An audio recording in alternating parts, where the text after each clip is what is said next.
مسیح میں آپ سب کی سلامتی ہو۔ کلسیوں 3 باب اس کی 15 آیات سے 17 آیات تک۔ ایک مسیح کو شکر گزاری کیسے کرنی چاہیے؟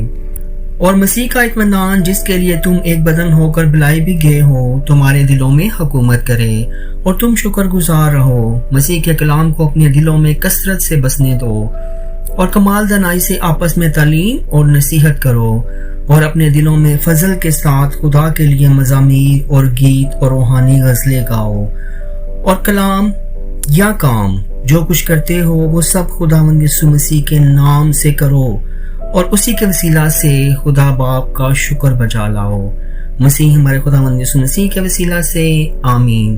اس کلام کو زیادہ سے زیادہ شیئر کریں تاکہ سب سنیں اور برکت پائیں۔ خدا باپ کا فضل اب سے ہمیشہ آپ کے ساتھ رہے اور آپ برکت پائیں۔ مسیح ہمارے خداوند یسوع مسیح کے وسیلہ سے